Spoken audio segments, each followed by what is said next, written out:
dang. I swear to y'all, if it is not one daggum thing, it is another at the treehouse. The squirrel has figured out how to chew through the top of my feeder. I already moved the previous feeder. There's been 2 squirrels that have been coming in. They scrape out all the feed out of my bird feeder, then that attracts the hogs to come in, and it's just been this continuous cycle, and I'm not always here to take care of the problem, but I am today. This sucker keeps popping out of the hole that's on top of the corn feeder. Goes in there, dives down, gets little golden nuggets, comes back on top, and then he starts chewing them. Well, guess what? I got the AirForce AirGun in here. I'm going to take this other one out, and I've got a buttermilk recipe. I'm going to put this sucker in, because I am tired of your squirreliness, sir, ma'am. Not really sure what you are, doesn't matter. You're about to be delicious nuggets, much better than the last one, super chewy. We have to sneak upstairs, covertly get in position, and then take the squirrel out, put him in some grease.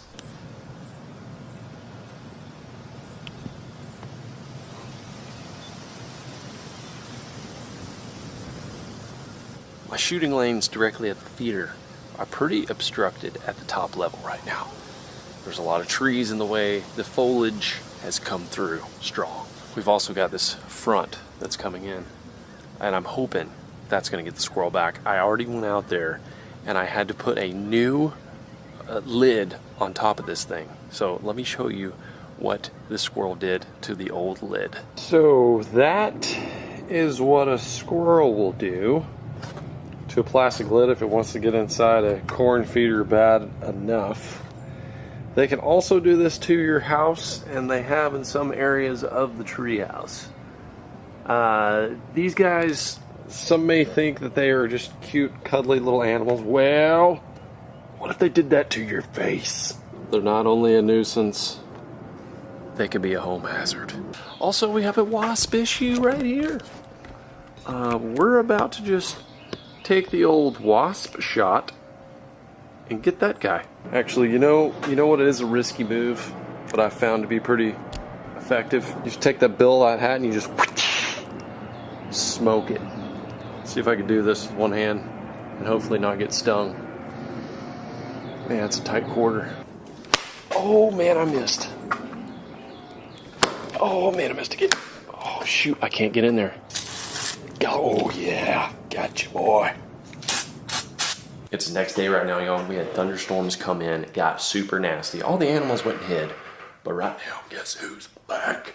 Guess who's back? All I gotta do is just sit down here in my little cave and old squirrels start to come out. So same kind of conditions, overcast, might rain this afternoon, but the squirrel is literally on the feeder right now. We got a squirrel. Yeah. Okay. He appears to be, oh yeah, striking distance. It's on the corn that I set out away from the feeder. Load up the AirForce here. There we go.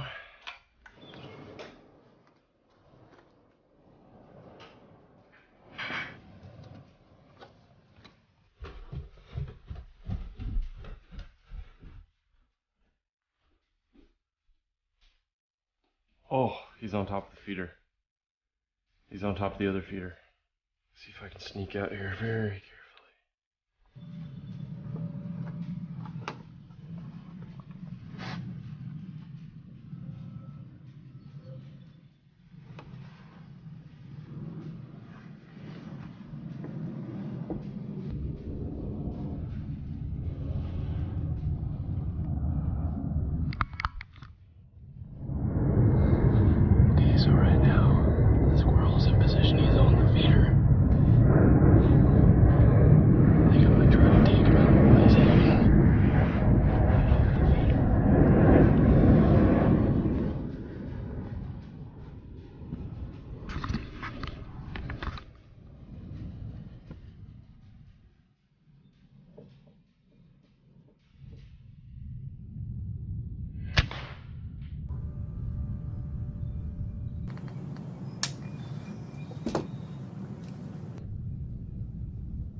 So, squirrel was right here, literally just hanging on this feeder. And then as you can see, hog tracks the hogs, because they literally just scrape off all the feed from that, and then wha-bam, another perfect shot on that squirrel. That's so sad. You have to close your eyes. It's a good thing we got this one. It's not going to get into our house now. Me and Steph have definitely had our share of house problems lately. We found a rat in our AC unit, which was pretty bad. I don't even think we put that on the Lake Life family channel, but anyways, the critters are real here, y'all. And we had an inspector out yesterday, and he said, "Do you have squirrels that get up in here?" I said, "I try to take care of them." And he said, "Good, you need to." Another perfect shot with the Air Force air rifle. That thing is just a squirrel assassinator. The last recipe, I mean, OSG. I don't know if I'll try another squirrel. I think we probably backed her off eating squirrels, but I heard about a buttermilk recipe. Actually, one of the guys up at Airforce Air Rifles, when I went to visit them the other day, they were saying like, "Man, that recipe you did with that other squirrel, that was chewy. You need to try buttermilk frying them," which is a lot similar to what my grandma used to do when I used to go visit them on their farm, and I remember it being much better. So that's what we're gonna do. Actually, Steph's about to go to the grocery store anyways, so can you pick up some buttermilk? I will pick you up some buttermilk, but I won't promise I'm gonna try this. Okay. I am proud of you though for cleaning up. I feel like you're cleaning up the yard. Hey, 2 shots. 1 squirrel at a two squirrels. I'm not messing around. Okay, so while Steph is running to the store to get the buttermilk and a little bit of oil so we can fry them up, we already had biscuits and deer sausage gravy this morning, which would have been perfect to go with this, but I didn't know that old Mr. Squirrel was going to come out again. Last video where I cleaned one of these squirrels, I tried to cut the squirrel in 2 and then pull it apart. I didn't do a good job. Hair got everywhere. I'm going to try to do a much better job on this one, and I'm going to try to use the tail method. First step to skinning is you need a real sharp knife, and this is the one I'm going to be carrying on my hunt while I'm in New Zealand, because it's really small, light, and it's daggum sharp, and it's just easy to get in there. I'm going to lift the squirrel's tail up. I'm going to cut it around the anus, and I'm going to cut into the tailbone, but not all the way through the tail. Bending the tail down like that gives you a little leverage off the bat. Okay, in between the joints, so I'm almost through that tail now. There we go.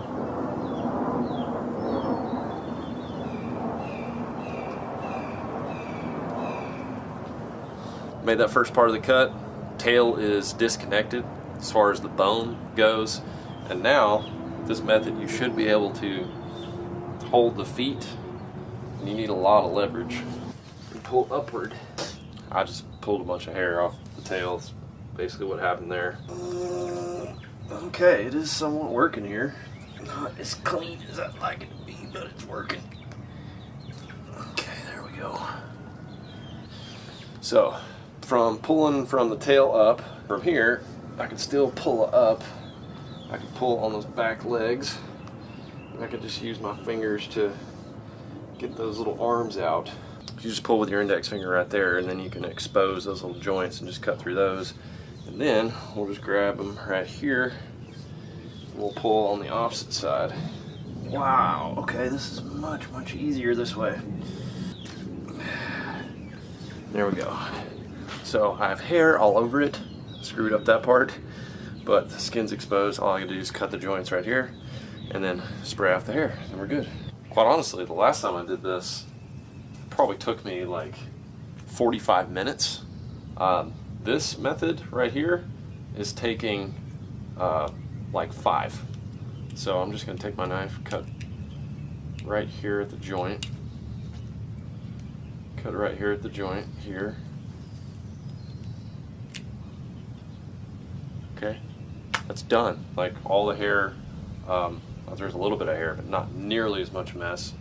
And then on the bottom half, same thing with these little arm joints. Oh, chicken's got something. Chicken's got a beetle or something. Pretty excited about it. So there we go. All I got to do now is cut the head off and then cut the entrails out, and we will be done. Hey, unless you're into squirrel, why don't you get back in the yard and go eat some bugs? My hen's like hanging out with me, y'all. I'm surrounded by women. I got Steph, I got Emmy, got all the hens here. I think it's time to get a dog again, a male dog. Cleaning is done. Much, much easier than the last time I did it, and a lot less hair. I've already quartered the squirrel, and as soon as OSG gets back, we're gonna get those soaking in some buttermilk, and I'll show y'all the rest of this recipe. This is gonna be a lot better than last time, I hope, but anything fried is usually pretty good. Plus, I think this squirrel is younger, it was smaller, the meat just felt better. What do you think, y'all? Aren't you glad you're not going in the grease today? She was getting a little concerned there. Y'all are never going in the grease. Unless y'all can't make some eggs, then we got a problem.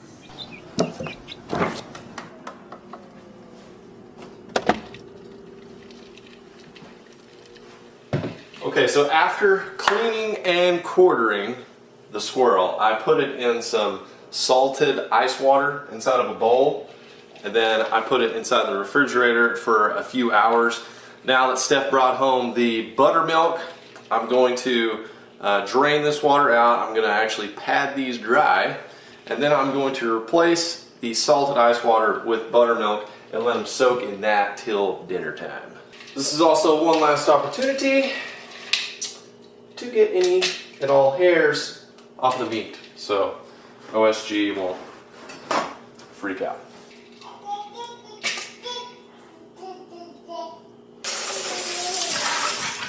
Now that we got these beauties quartered, and there's one little mid piece in there, I'm just throwing it in there. But basically arms and legs essentially, and then a little bit of midsection.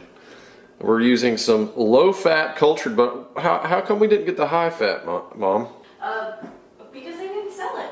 I don't think they actually sell high-fat or whole-fat buttermilk, but you can make your own. You can make your own buttermilk. I make my own. Do you? Well, where is it? Well, you have to make it like on demand. So you can use whole milk, and then all you have to do is squeeze a lemon. It really is just like sour milk, is what it is. You asked for. We got 1%. When OSG is explaining how we can make this all natural, yes, so on demand. Again, we don't have that, what she's talking about for some reason, but we're going to use this. We're going to cover it. It's still pretty thick. Good. I dare you to chug some of that. You dare me? Yeah. I dare you to eat this squirrel. I'll chug that if you eat some of the squirrel. Nope, not happening. Okay then. This is going back in the refrigerator. And we're going to let that just coat and get thick. It is evening time. Our buttermilk has been soaking into the squirrel. And now it's time to get to the fun part. Get to the grease. Making golden crispies. Except these aren't fish, y'all. And yes, I do have a crappie jig in my hat. In case y'all were looking at that earlier. I dangle. That's what I do. Sometimes I get lures in my hat. Emmy, you gonna be my helper? Okay, good. First thing we gotta do, y'all, we gotta make some grease to make our crispies. So I've got some Mazola canola. Man, that's some marketing, ain't it? What is in this, honey? It's just straight canola oil. Straight canola. What is canola? I don't even know. It comes from a plant, like a flower. Okay. Well, there must be a bunch of them. Oil. Canadian. Alright, well hey, Canadians sure do know how to kill stuff and cook it. So, here we go. Canola oil, I'm going into a skillet. Is this warm already? No, just cut on the wrong thing. I'm going to put that on a little bit over medium heat. I like to call this the reflective pool of outdoor meat greatness. I'll come up with a better name later. Anyways. We're going to get this deep enough. We're going to get our pool deep enough so our golden crispies can get crispy all over. I've only got one squirrel, so I hate to use a whole bottle. That's pretty much what's happening. At this point, you're going to need yourself a Ziploc bag. You also could use a bowl, but I'm going to use the bag method, and I'm going to make a flour spice mixture. That's right, Amy, and it's going to be spicy. So here's what we're going to add. We're going to add just regular flour. We're going to add this is the Cosmo Q SPG, which is basically just salt, pepper, and garlic. And then for a little kick, we're gonna go with another, this is a Cosmo Q. This guy visited us at the Guggen HQ. He's won many awards for his cooking. And anyway, he sells all sorts of spices. And this is a chicken wing dust. So if you wanted to make hot wings, you would use this. We're kind of doing the same sort of thing that you would do to make hot wings. So I'm gonna add that for a little kick. The last squirrel, basically just kind of skillet cooked it, and it was like a piece of rubber, a greasy piece of rubber with hair on it. And Steph, you got anything to add to that description? No, that is pretty much right on point. Pretty good. It's because of that description that Yeah. We topped it with a glaze, like an orange glaze, but it really didn't help the nastiness. It was just bad. It was real bad. It was real bad. Like, scared her off from eating squirrel forever. Like, That's it why shot she's eating out chicken right of now. my mouth. It shot out of her mouth. She tried to take a bite out of it. It was rubberized, and it sprung off. So, anyway, let's get to the flour portion. Okay, I'm doing 4 scoops. 4 scoops of all-purpose AP flour. We're going to crack open this wing dust. This is the Nashville hot chicken. One, if y'all are curious. Got some cayenne in there for sure. 1/4 bag of that, just to give it some kick. Then we're going to pop off with some SPG. A bug just flew out of there. See that? Literally popped the top and a bug flew out of there. Hope he had a good time in there. He was partying. Probably smells like garlic. Go with a smattering of that. Includes real Georgia gnats for extra protein. Okay, so our bag looks sort of like that. We'll give it a good mixing. We'll mix this up. Good thing that wasn't open. Then we're going to do the same thing when we pull these parts of the squirrel out of the buttermilk, which is what we're doing right now. Designating a new area over here. This is my area, honey. Alright, you can have that area. Just want for take note, OSG is not involved with this one. Okay? Nope, I'm standing back. She is standing back. I'll watch. Woo! Buttermilk, baby! Or like had a glass of buttermilk? Have I ever had one? No, why would I? I don't know. Before I knew that it was Have like you? bitter, I thought it sounds delicious. Buttermilk? Well, it sounds delicious until you drink it. But the purpose is for the marination. It's gonna get in there. It's gonna give it a little meat breakdown, and then it's gonna have a nice thick coating that we can put this batter in. This piece right here, I'm gonna be honest with you, may not be that edible. I mean, sure it's edible, but it's not like the prize piece. It's the mid piece. It's got some backbone in there. I cut the ribs and the rib fat off of it, but there's not a whole lot of meat. And if you look closely, which you're not, because I don't have my other camera guy here with the zoom lens, but that buttermilk is sticking to it good. Buttermilk, bam. I wish I had a cooking show. I really enjoy it. All wild game, wild catches. Okay, we're gonna zip this up. If you stand there and watch, you have to eat it. It's the rules. Okay, then I'm leaving.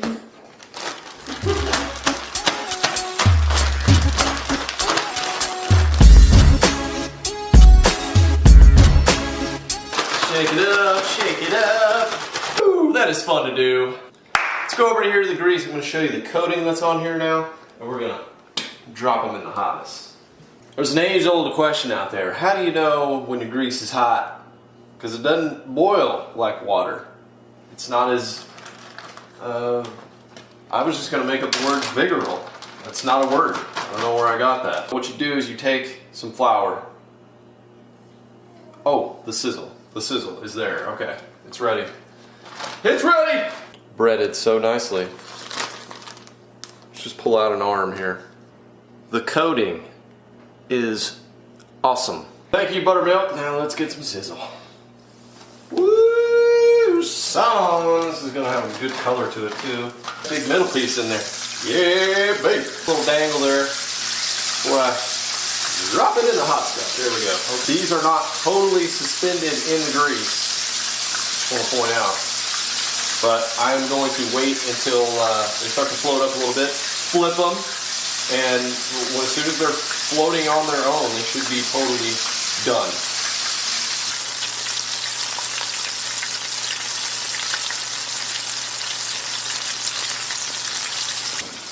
Doing good, y'all. Doing good. Looks like a little Kentucky Fried Chicken up in here. Except it is a backyard buttermilk squirrel, baby. I like the way that rolls off the tongue. Backyard buttermilk squirrel. Yeah, that might even be the title of this video. It's so good, Amy's coming in. Check it out. Like, I want to know. I want to know what that buttermilk squirrel's like. It's time to pull them off. This is the moment of truth right here.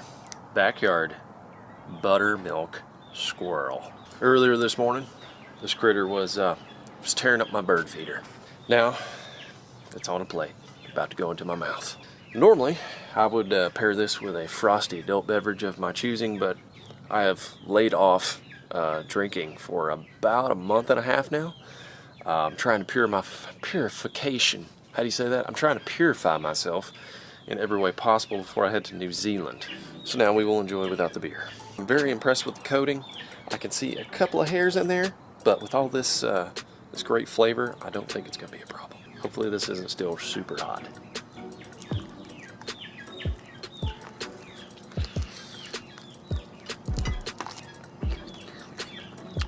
It's still chewy, but man, that flavor is off the chain. And unlike the last squirrel, I can actually bite through this one and chew it. That just tastes like a tougher hot wing, like the darker part of the chicken. Okay, much better this go around, y'all. Much better. Two factors I think are going on here. Literally, the squirrel's better, and then the way we cooked it, much better. One note: if you do snap the bones like I did with the edge of the knife, might get a little spur off the bone, a little sharp angle. Watch out for that when you're putting your mouth on it. This needs no dipping sauce. The only thing that might make it better is a good old country gravy, like a spicy country gravy that you could put on it. But I already had biscuits and gravy this morning. This makes me want to actually go on a legit squirrel hunt and get a bunch of them. Okay, I now know how to cook these. And the cleaning method I used was way better as well. So just better on all fronts, man. Y'all, if you've got squirrel around you and you want to give it a try, do this recipe right here. You're not going to be disappointed. I'll leave links down below for the recipe stuff and things I used. And if you want to check out the air rifle, those are super efficient. I've got that set on the lowest setting, so it's you know, it's not a BB gun, but it's not like a super high powered setting, and it's perfect for this right here. If you got a rodent problem in your backyard, I highly recommend one of them. Okay, y'all, I'm gonna enjoy the rest of these golden crispies right here, and I hope you enjoyed today's video. Make sure to go ahead and give it a double smash on the like button. Don't like double hit it where it goes thumbs down. Just hit it one hard time for a good thumbs up. Click all the things, you know, subscribe as well. That usually helps. I think the next time I see y'all, we're not gonna be hunting small game. We're gonna be hunting some crazy stuff in a crazy place. So you wanna stay tuned for that. I love you guys. Thanks for being here for all these videos, and I will see you right back here on the next one.